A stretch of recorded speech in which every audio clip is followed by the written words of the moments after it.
एक दुकानदार अशिया पर ऐसी कीमत दर्ज करता है कि 10% छूट के बावजूद उसे 15% नफा हासिल होता है। अगर एक चीज पर कीमत खरीद 720 रुपये हो तो उस पर दर्जशुदा कीमत मालूम कीजिए। इस सवाल में कहा गया है कि एक दुकानदार है जिसने अपनी दुकान में जो चीजें रखी हुई हैं उन पर जो दर्ज की हुई कीमत है उसमें से वो 10% छूट पर वो अपनी चीजें वो सेल कर फरोख्त करता है। तो 10% छूट के बावजूद उसे 15% नफा हासिल होता है। एक चीज जो कि उसने 720 रुपये में खरीदी है तो उसको ऊपर उसने कितनी कीमत उसने दर्ज करनी है वो हमने इस सवाल में बताना है ताकि वो 10% छूट के बावजूद उन पर 15% नफा हासिल कर सके। तो जैसा कि इस सवाल में बताई गई है कीमत खरीद उस चीज की 720 रुपये है। तो लिख लेंगे कीमत खरीद है 720 रुपये। तो उसके बाद नफा बताया गया है 15%। नफा है नफा 15%। नफा भी बताया गया है तो इसका मतलब है कीमत खरीद भी बता दी गई है तो हमने मालूम करनी है कीमत फरोख्त के पहले मालूम कर लेंगे। कीमत फरोख्त मालूम कर लेंगे हम पहले। कीमत फरोख्त को मालूम करना है।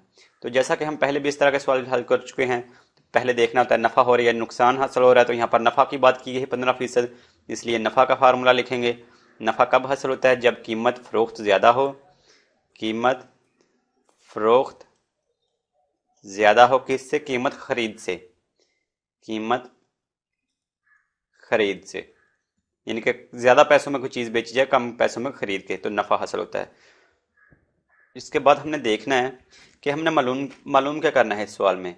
जैसा कि हमें पता है कि हमने यहाँ पर कीमत फरोख्त मालूम करनी है, तो जौन सी रकम हमने मालूम करनी है, जौन सी चीज उसको बराबर की एक साइड पर और बाकी को दूसरी साइड पर ले जाएंगे। कीमत फरोख्त मालूम करनी है इसलिए साथ जो कीमत खरीद है इसको बाईं जानब ले जाएंगे। तो यहाँ पर बस रह जाएगा कीमत फरोख्त। कीमत फरोख्त और इधर लिखा हुआ है नफा। नफा इधर माइनस का है कीमत खरीद, तो दूसरी जानब जाके जमा का हो जाएगा कीमत खरीद। या फिर हम इसको आसानी से हल करने के लिए ऐसे करते हैं कि जौन सी रकम हमने मालूम करनी है उसको बाईं जानब लिख लेते हैं और बाकी को दाईं जानब लिख लेते हैं। ऐसे भी हम लिख सकते हैं, ऐसे भी हल कर सकते हैं। तो इस तरह भी हम इस तरीके से भी हल कर सकते हैं कि जौन सी चीज़ मालूम करनी है उसको बाईं जानब लिख लेंगे और जो हमें पता है जिन चीज़ों का हम दाईं जानब लिख लेंगे। कीमत खरीद जमा नफा। तो कीमत फरोख्त हमने मालूम करनी है। कीमत खरीद जैसा कि इस सवाल में बताई गई है वो है 720 रुपये। 720 रुपये जमा इसमें कर देना है नफा, और नफा है इसमें इस सवाल में बताया गया 15%। 15%। 15% किस में से? जो नफा हो या नुकसान हो वो हमेशा कीमत खरीद में से वो मालूम किया जाता है। तो कीमत खरीद जैसा कि हमें पता है 720 रुपये है, इसलिए 15% जो नफा है उसको ज़रब कर देंगे कीमत खरीद से। कीमत खरीद है 720 रुपये। अब इसको मज़ीद सिंप्लीफाई कर लिया जाए तो 720 रुपये जमा 15% की जो अलामत है इसको ख़त्म करेंगे और फीसद का मतलब होता है 100 में से, यानी कि तकसीम 100 ज़रब 720 रुपये। अब इसको सिंप्लीफाई कर लेंगे। 720 रुपये जमा, कैलकुलेटर को इस्तेमाल कर लेते हैं, जमा 15 तकसीम 100 ज़रब 720 बराबर 108। 108 रुपये जो कि नफ़ा हासिल हुआ और उसकी कीमत खरीद है 720 रुपये। दोनों को जमा कर देंगे तो हमें पता चल जाएगा कितने रुपए में उसको उसने फ़रोख्त किया। 720 जमा 108 बराबर 828। 828 रुपये। 828 रुपये हम क्या मालूम कर लें? कीमत फ़रोख्त मालूम कर रहे हैं। तो कीमत फ़रोख्त हमने मालूम कर ली। कीमत फ़रोख्त जो कि है 828 रुपये। कीमत फ़रोख्त हमने मालूम कर ली, लेकिन हमने यहाँ पर क्या मालूम करना है? दर्जशुदा कीमत मालूम करनी है। और दर्जशुदा कीमत मालूम करनी है 15% जो नफ़ा है उसको भी हमने देख लिया। अब देख लेंगे 10% छूट और दर्जशुदा कीमत मालूम करनी है। कीमत फ़रोख्त हमने मालूम कर ली है, यह है कीमत फ़रोख्त। दोबारा लिख लेते हैं कीमत फ़रोख्त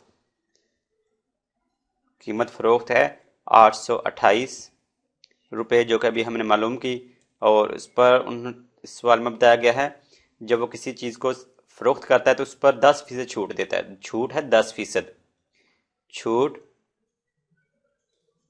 है 10%। 10% छूट है, इसका मतलब छूट की बात हो रही थी। हमने यहाँ पर दर्जशुदा कीमत मालूम करनी, जैसे कि इस सवाल में हमसे कहा गया है दर्जशुदा कीमत हम मालूम कर लेंगे। दर्जशुदा कीमत का हमें पता नहीं है, इसलिए हम फ़र्ज़ कर लेते हैं। यहाँ पर लिख लेंगे फ़र्ज़ किया कि जो दर्जशुदा कीमत है, दर्जशुदा कीमत वो है बराबर है एक्स के, यानी कि दर्जशुदा कीमत एक्स है। तो जब एक्स की कीमत, दर्जशुदा कीमत की जगह हम एक्स लिख लेंगे और बाद में एक्स की कीमत हम मालूम कर लेंगे तो हमें पता चल जाएगा कि दर्जशुदा कीमत क्या है। तो यहाँ पर हमने दर्जशुदा कीमत मालूम करनी है। दर्जशुदा कीमत का फार्मूला क्या है? दर्जशुदा कीमत किसके बराबर होती है? दर्जशुदा कीमत कैसे मालूम होती है? जो कीमत फ़रोख्त होती है, कीमत फ़रोख्त जितने रुपए में कोई चीज़ फ़रोख्त की जाती है उसमें जमा कर देते हैं, जो कि डिस्काउंट होता है, जो कि डिस्काउंट यानी कि जो छूट होती है। छूट यानी कि कीमत फ़रोख्त जितने में कोई चीज़ फ़रोख्त कर दी और जितना उस पर छूट जितनी दी गई वो उसमें जमा कर देंगे, तो हमें पता चल जाएगा दर्जशुदा कीमत क्या है। अब इनकी यहाँ पर कीमतें दर्ज कर देते हैं। कीमतें दर्ज कर दी जाएँ। दर्जशुदा कीमत को हमने फ़र्ज़ किया है एक्स है, एक्स, और कीमत फ़रोख्त है अभी हमने ये मालूम की है इस सवाल में 828 रुपये। 828 रुपये जमा और छूट बताई गई है जब वो किसी चीज़ को फ़रोख्त करता है तो उस पर 10% छूट देता है। 10% जो छूट है किस में से छूट देता है? दर्जशुदा कीमत में से, जो कि उस चीज़ के ऊपर कीमत दर्ज हुई होती है उसमें से 10% छूट देता है। तो दर्जशुदा 10% जो छूट है किस में से? ये है दर्जशुदा कीमत में से, और दर्जशुदा कीमत को हमने फ़र्ज़ किया है एक्स है, इसलिए इसको ज़रब कर देंगे एक्स से, यानी कि छूट किस में से? दर्जशुदा कीमत में से। और इसके बाद 828 रुपये जमा 10% की लामत को ख़त्म किया तो फीसद का मतलब तो है 100 में से, यानी कि तकसीम 100, और साथ एक्स ज़रब हो रहा था एक्स। इसके बाद हम जो एक्स वाली जो कीमतें हैं उनको बराबर की एक साइड पे लिख देंगे और बाकी को बराबर की दूसरी साइड पर। यहाँ पर एक्स है और ये जो दाईं जानब 10x तकसीम 100 है, इसको जब बाईं जानब लेके आएंगे, इधर जमा का है तो दूसरी जानब जाके माइनस का हो जाएगा। 10x तकसीम 100, इधर बस रह जाएगा 828 रुपये। तो इसके बाद हमने ये जो एक्स वाली जो दोनों कीमतें हैं इन दोनों को जब तकसीम करदा है वो सेम कर देंगे, एक जैसा कर देंगे। इसमें तकसीम करदा 100 है 10x में, तो x का भी जो तकसीम करदा है उसको 100 कर देंगे।